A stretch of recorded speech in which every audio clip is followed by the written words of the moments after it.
My name is Sam Seymour, and I'm the president of the New York City Bar. And it's our great pleasure to host the 6th Annual Diversity Champion Award Luncheon this year. This is a real highlight of our year here. This is what we do best, okay? We throw great lunches, we give good parties, and we recognize people for their wonderful achievements. And it really is an extraordinary pleasure for me to attend this and preside for the second time. I'm in the middle of my 2-year term as president of the City Bar, a great honor for me as a lawyer. I'm finally learning how to do things right. During my first year, it was kind of fun. I got introduced several times as our wonderful new president. Now I keep getting introduced as our president, and I'm a little worried about that, but I'll get over it. I'll be gone soon. We're here to pay tribute to 4 really wonderful individuals, people who embody the diversity principles here at the City Bar. And I just want to, you'll be hearing from them and about them in a minute, but I just want to recognize first and foremost our 4 honorees today: Sheila Boston, Vincent Chang, Janine Conley, and Andrew Hahn. Congratulations to you.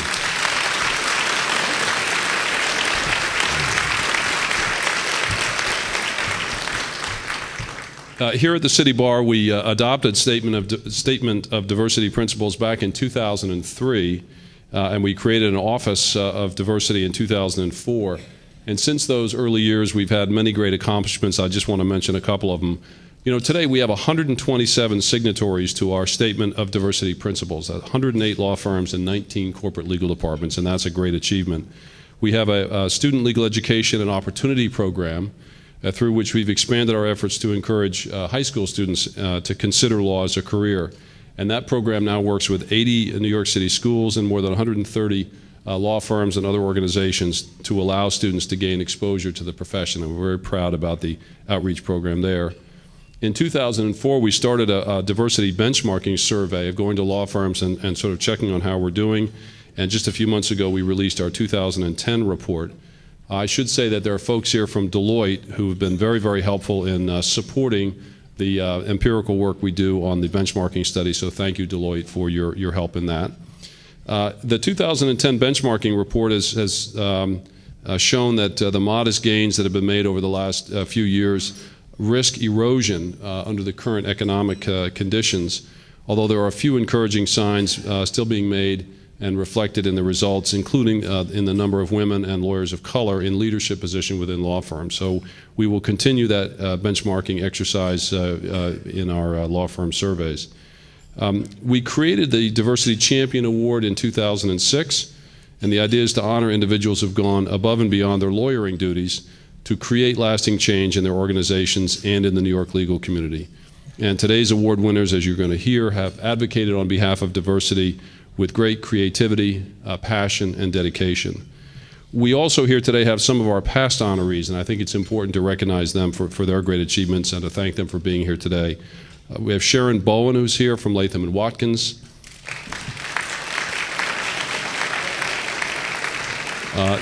Dwayne Hughes of Morgan Stanley.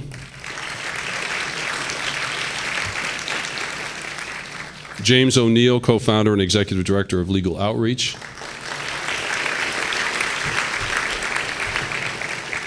Zakiya Salim Williams, Gibson, Dunn & Crutcher. Zakiya.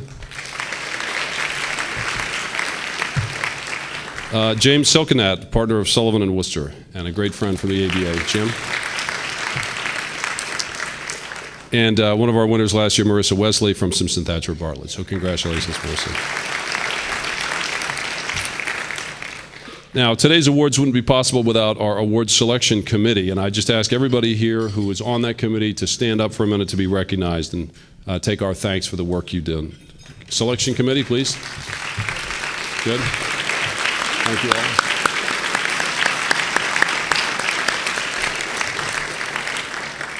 all. I'm grateful for all their time and effort and the great work in doing this, and particularly for Lorraine McGowan's leadership as chair of the committee this year. So, Lorraine, thank you very much.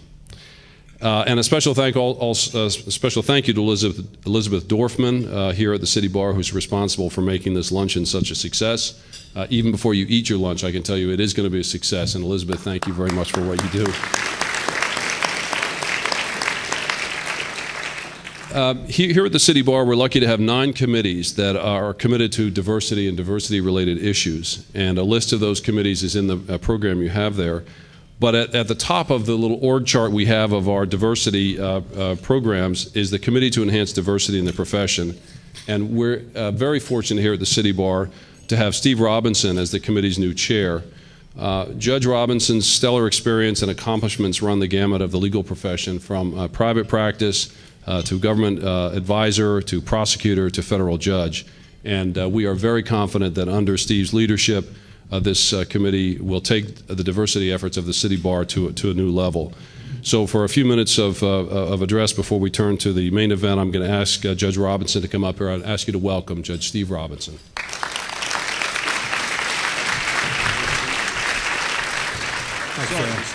Thank you, buddy. Well, good afternoon. All right, we'll try that again. Good afternoon. Thank you. First, I want to thank Sam Seymour for his inspirational leadership here at the City Bar. Sam is a man of vision and integrity and thought and courage. And it is so rare in today's world where the stars align, where the perfect person is placed at the perfect place at the perfect time. And fortunately for us and for the City Bar and for the bar in the city of New York, Sam is that person, and I'm really happy and grateful.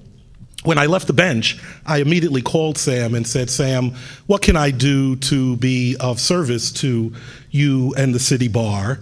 And that began a series of discussions actually, between Sam and Barbara Opatowski and myself about being joined in the fight at the City Bar in terms of their diversity efforts. I didn't know quite what I was getting myself into, but I am thrilled that I have been asked to participate in this endeavor, because it is one that's incredibly important. And so what I've done is I've tried to spend the last few months getting my thoughts together and talking to people about how the committee should be populated, what its focus should be, and who we should be speaking to as we talk about this issue of diversity in the city of New York and in the law firms and corporations here. And I started by asking myself several questions. First, why is diversity important? I think that there's a general assumption that it is, and we don't explore enough about why that really is the case. Are we trying in this endeavor to right past injustices? Is there a business justification for diverse law practices? Does the profession or the business community truly believe that a diverse legal team will provide a better product? And in thinking about these issues, I've talked to a lot of people, Harvard law professors, diversity coordinators, lawyers, and practitioners about this issue. And frankly, my answers to those questions are not wholly satisfying. And so I've spent a lot of time for myself trying to come back to basic principles. One of the rules in my life has always been, when I get confused, I try to come back to what is the basic principle that I'm trying to hold on to? What is it that is moving me and motivating me? And for me, what I keep coming back to is that for all of us in this life, whatever our platform is, we have to try to create the world, and in this context, create the profession that upholds the values and ideals that we believe in, whether or not there's a business justification for it. Because I'll tell you that in my brief survey of people, they're all over the map about whether there's a business justification for diversity. For me, it comes back to, who do we want to call ourselves as a profession, as a people, and as a country? And so for me, what has become important over the last few months, and this has been a struggle for me, to figure out exactly what the Enhancing Diversity in the Profession Committee should be doing, who who should they be talking to? Who is the audience for the message? And what is the message? And I'm sure you'll all be happy to know I figured out the answer to very few of those questions.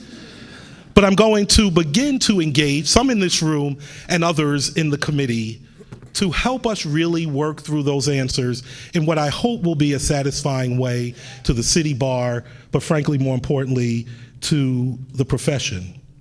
One of the things that is clear to me, though, is though as much as we would like to think about this profession, it is not a meritocracy. We all say that. My firm says that. Other places say that, and that's just simply not fully the case. And so until we get to a place where we take people and allow their talents to blossom and nurture them like we nurture everyone else. And so whether you are gay or straight or transgender, or whether you're a woman or an African American or an Asian American or a Native American or any other in the diverse pool, until we get to a point in the profession where you have the same opportunities to client contact, to great work at your institution, to honest and open feedback, to the same opportunities to fail and to get up and to be brought along again, we as a profession have not reached where we should be. The other part of that is I think that we need to begin to talk to young lawyers. I don't think we talk to the young lawyers. I don't think we talk to them about what this profession really is. We take people out of law school who have learned to spend the last 24 years of their educational life with their head down, looking at the work in front of them, confident that if they did well in that, they would get a good grade in high school that would translate into getting into a good college. And if they kept their head down and worked, they would get a good grade in college that would translate into them getting into a good law school. And if they kept their head down and worked, they would get good grades in law school that would translate into them getting into a firm. And what no one tells them along the path of that process is keeping your head down and doing good work is essential, but will not guarantee your success in this profession. And so if my career is any example, and it should be an example to none, but if it is an example of anything, it is that the smartest person doesn't always succeed, because I succeeded. And there's very few times that I could honestly look up and say I was the smartest person in the room. I always thought I could dance with the smartest people in the room, and sometimes my moves would dazzle them. But I was very rarely, clearly the smartest in the room. And so there were other things that took hold that allowed me to progress through my career. And I think we need to start talking to young lawyers about that. Don't get me wrong, high quality, excellent work is a must. That has to happen. Because when that doesn't happen and people talk about diversity, all of the bad things that people think about diversity start to take hold. That diversity is about promoting people who can't do good work. That diversity is about diversity for diversity's sake, not because it's going to enhance the quality of the work product, not because it's going to put a better product out there to your client. And that's what it cannot, in my view, be about. So great quality work is the baseline. But what we need to start teaching lawyers, young lawyers, from the very beginning is how this process really works. Let me give you an example, and I'm not talking about my law firm, so those of you who are here from my law firm, please ignore this. But right, we, at law firms that are careful about how they treat diverse associates, we have assignment partners, right, who are looking out casting their eye among the whole world of young associates and the work coming in and making sure that the work is equitably distributed. And all of those people are sincere. I think one of the great advantages from when I graduated from law school those many years ago is that most of the people, the vast majority of people are of good heart, or at least don't care. But there are very few ill-intended people today. So you have these assignment coordinators, and their job is to assign. But the reality is that Steve Robinson, a partner at Skadden, has an important matter that he's just brought in. And the reality of the way that process is going to work is that I know an associate that I want to work with. because I have experience with them, because I like the way they look, because I feel more comfortable with them, because they've come to me and talked to me and asked me to mentor them, for whatever the reason is, good, bad, or indifferent, I have the associate that I want to work with. And so I go to them and I say, you know what, I got this great project. Do you want to work with me on it? And they say yes. And then I go to the assignment person and say, you know, I need a 4th year, and by the way, Sally is available to do it, and I'd like to work with her. And shock among shocks, Sally is going to work with me. What the young associates need to understand is that they have a role in that process. Let me just give you one story, and then I'm going to shut up because I know none of you came here to hear me speak today. When I first came to my law firm, I spoke to the new first-year class. And as you can all imagine, it was an incredible speech, right? They were all enamored. It was wonderful. At the end of that speech, I got 43 requests by telephone, email, and in person for people to meet and talk with me. If I take women out of the equation for a moment, none of those requests came from any diverse person at my firm because they didn't understand. They didn't understand how it works. The non-diverse students, the white men, they understood how it works. And you see somebody and he was a federal prosecutor and he was a U.S. attorney and the deputy general counsel to the FBI and a federal judge. I want to get to know him, and I'm going to take the effort to get to know him. The diverse people at my firm either just didn't like me, which is possible, I suppose, or didn't understand that process. There is a lot about the way it works at these firms that we have to let people know. Because that's part of evening the playing field. That's part of getting to this meritocracy that we all talk about. But in all that I've done, and one day look at my resume, because I've done a lot, I've never seen the meritocracy exist. And I'm actually from one of the people who's gained through the process. I've never seen it exist. We all talk about it existing. But when you break apart how things work, it never works that way. And so part of what I want my committee to begin to think about, I think, with their thoughts and approval, is how do we begin to talk to associates about all the other things they need to think about to build their brand and build their career and what role they have. So when you see a person at your firm who is important, powerful, interesting, you don't sit there and say it's their job to come and talk to me, because that's part of the problem with diversity efforts. It makes people sit back and assume that it's all supposed to happen to them and that they're not an active participant in the process. And do that. Okay, so I've spoken all enough. I'm honored to be here today with the recipients of the Diversity Award, and of course with my long friend for 25 years, Mr. Sam Seymour. Thank you. Thank you very much, Steve.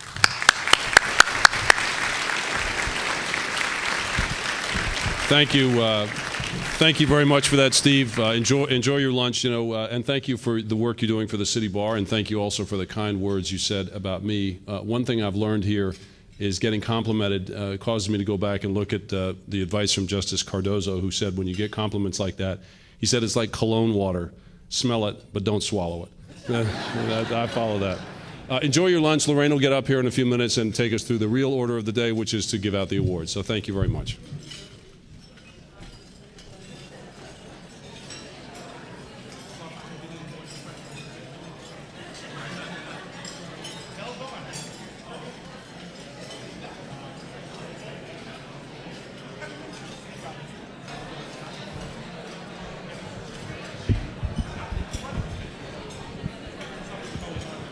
Good afternoon.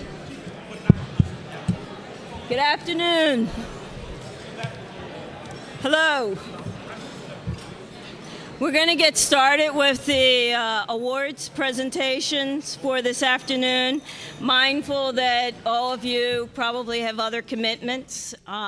We invite you to continue to eat while we start the rest of the program. I'm Lorraine McGowan, a partner at Orrick Harrington, and I had the privilege of chairing this year's selection committee for the Diversity Champion Awards. And consistent with what Steve Robinson said, these are individuals that are leaders in enhancing diversity in the profession. They don't just walk the walk, talk the talk. They truly, passionately walk the walk.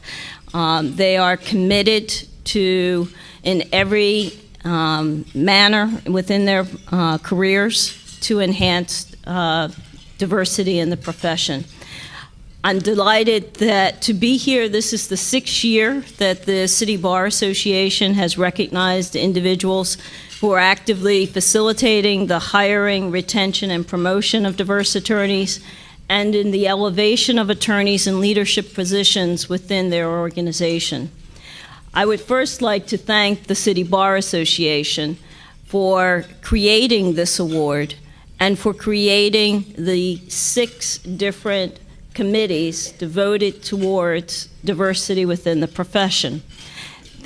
New York City Bar Association is a leader in the country in what it is doing to promote diversity within the legal profession.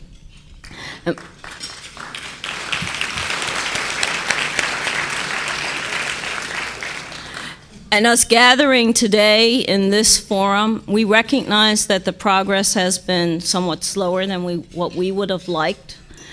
But all of us, whether you're at a law firm, in-house, within the government, we all gather together to share ideas on what more we can be doing to enhance diversity. This isn't a competition, and it's, I think, a tribute to the City Bar Association that to create a forum, an opportunity for us all to share best practices instead of, because none of us have a magic wand that will suddenly create a diverse environment within which we work.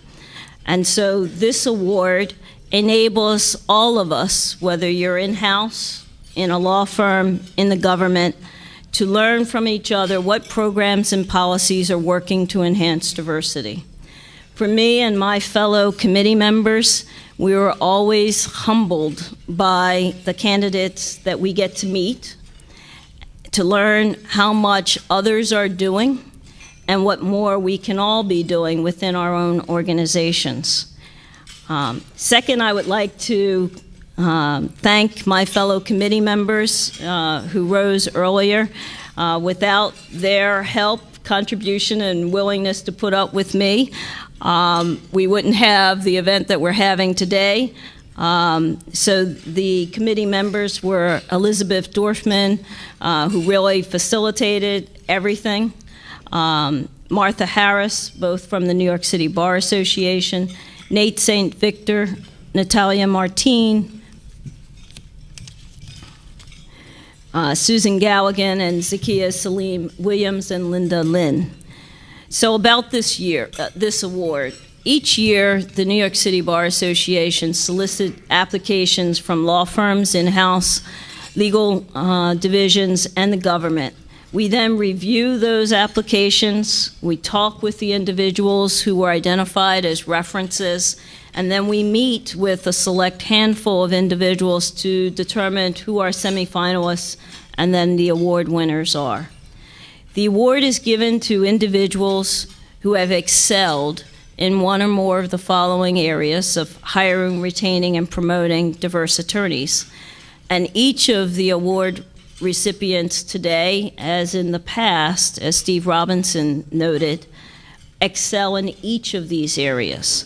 They influence others within their organization and in the profession generally on the importance of diversity. They make the business case. They make us understand why diversity matters.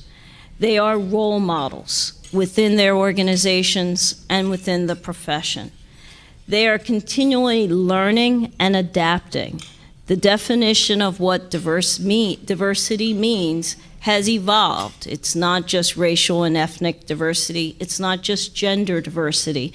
It's LGBT and recognizing the challenges of our gay and lesbian attorneys. It's our disabled attorneys and the challenges of them. And each of our role models are actively involved in making sure that we are being as diverse as possible in the broadest sense.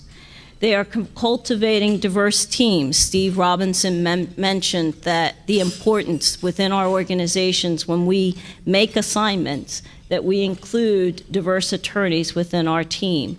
And these award recipients exemplify that. They are innovative and they take risks, sometimes at great personal sacrifice to themselves, because if you're a junior associate or a new partner, why would you rock the boat in asking your firm to be more proactive in diversity and identifying ways or challenges within your own organization that the firm can do better? They hold themselves and their institution accountable for the efforts that they're making. Our progress within the profession has been very slow, but each of these individuals don't just talk the talk. They are making people take note that we're not as diverse as we need to be. And then they are leaders, not just within their organization, but within the profession generally. And those are the criteria that we're looking for when we select our award recipients. And so we have 4 honorees. Our first award winner is Sheila Boston, and to introduce her is Margo Ferrandino. Margo is a labor and employment attorney at Bond, Schoeneck, and King, and is past secretary of the City Bar Committee on Recruitment and Retention of Lawyers, and is the treasurer of the Association of Black Women Attorneys. So I'm going to turn the podium over to Margo.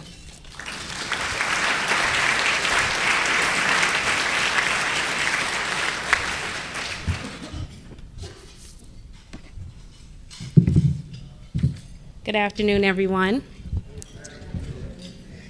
To whom much is given, much is expected. A few people believe and embody this more than Sheila Boston. Indeed, those who know Sheila know she's a living example of paying it forward and with interest. Some of you know Sheila as a partner in Kay Scholer's product liability group. Others know Sheila from her involvement in countless bar committees or from her numerous speaking engagements with PALS, the Association of Black Women Attorneys, or the Metropolitan Black Bar Association. For the past 11 years, I've had the absolute pleasure and honor of knowing and working with Sheila. When I first met Sheila, she was a senior associate whizzing through the halls of Kay Scholer. Even then, while on the fast track to partnership, Sheila took the time to mentor diverse attorneys like myself, who were the first in their family to attend college, let alone become a lawyer. In 2004, Sheila was appointed chair of the City Bar's Committee on Recruitment and Retention of Lawyers, and she asked me to be her secretary, which I readily accepted. As many of you know, this committee is best known for its New York City Bar Fellowship Program, which provides underrepresented first-year law students the opportunity to work in top-tier law firms and corporate legal departments. As chair of this committee, Sheila decided she would do everything in her power to expand this program. And for those who know Sheila, they know she did just that.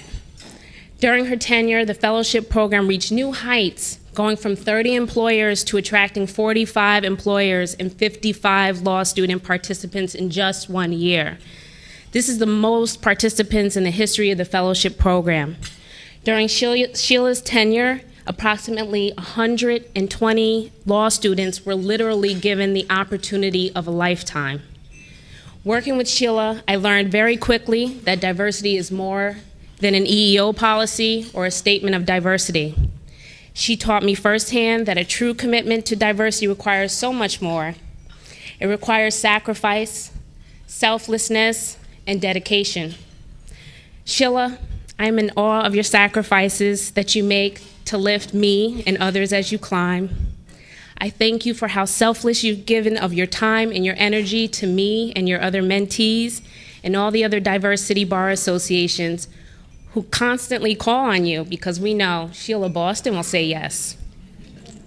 On behalf of everyone in the room, we appreciate your never-ending dedication to make this profession more diverse.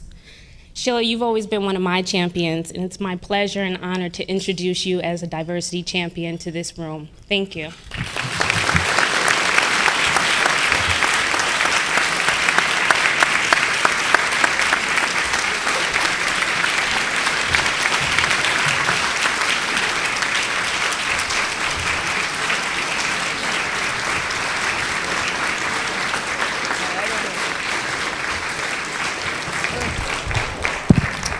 Thank you, Margo. That's one of my babies.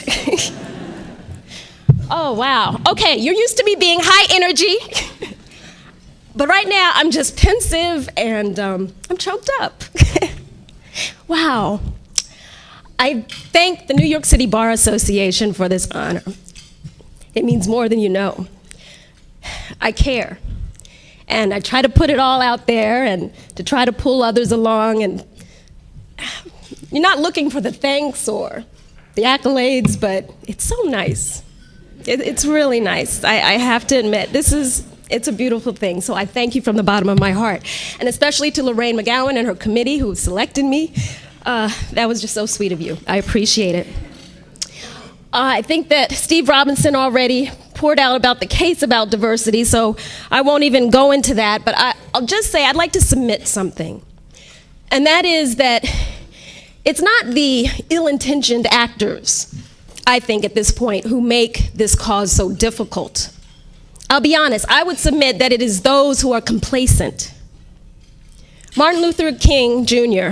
had a quote I love, and he said, "The ultimate tragedy is not the oppression and cruelty by the bad people, but the silence over that by the good people."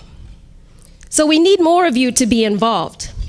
Yes, diversity is important because the number of African Americans enrolled in law schools has dropped.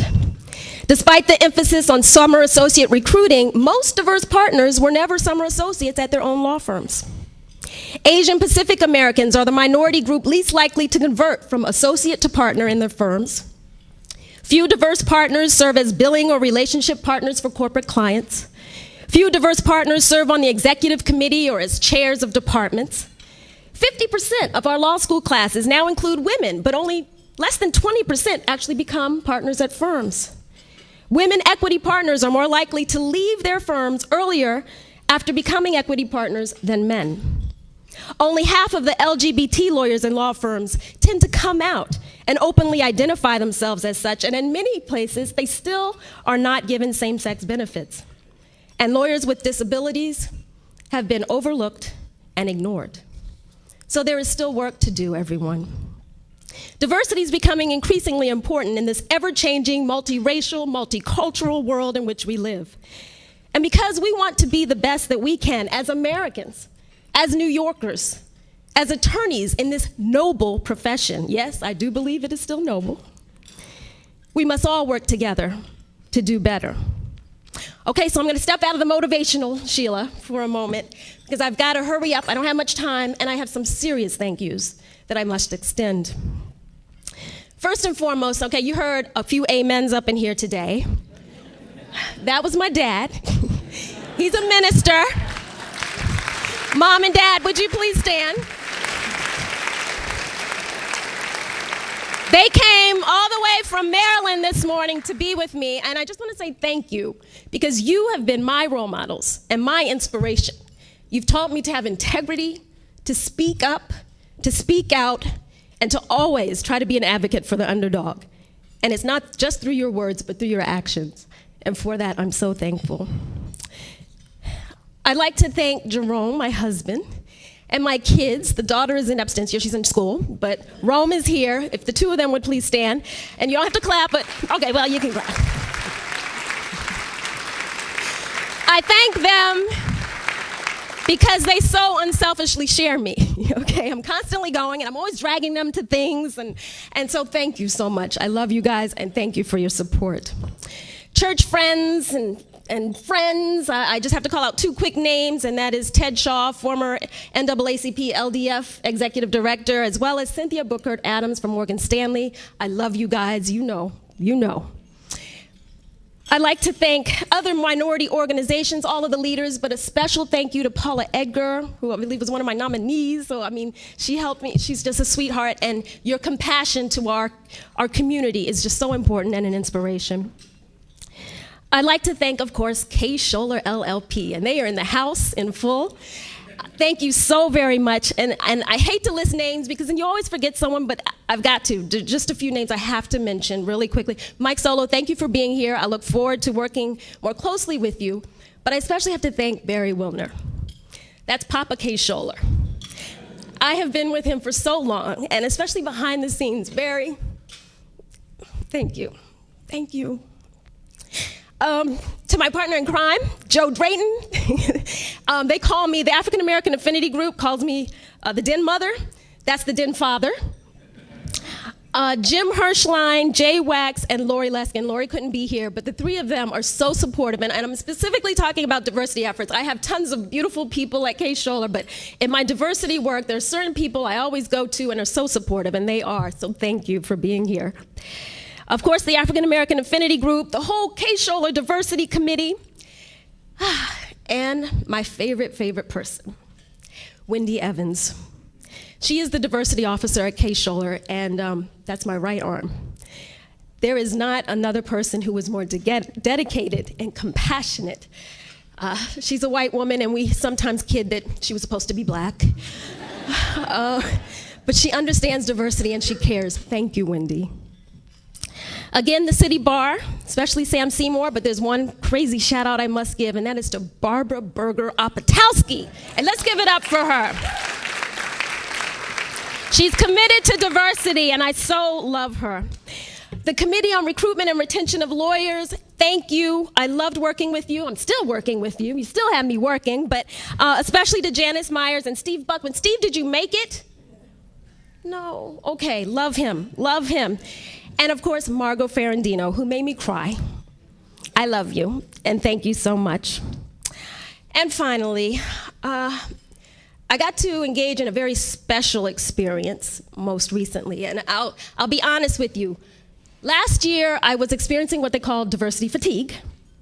Okay, you know, sometimes we get those moments where you work, and you're not sure you're getting that much success or going anywhere, and I got involved with the Vance Center's South African Visiting Lawyers Program, and it has changed my life because I have met some of the most impressive young black South African attorneys who only, 16 years ago were in apartheid.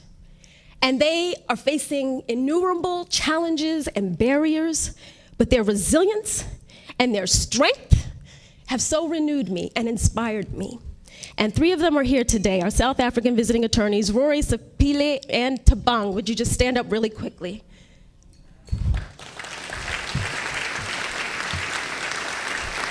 Oh, they're over there. And it's not just them. I've met others in South Africa. They're great. And I just want to say, all of you, thank you so much. You're such an inspiration, and we've got more work to do. God bless you.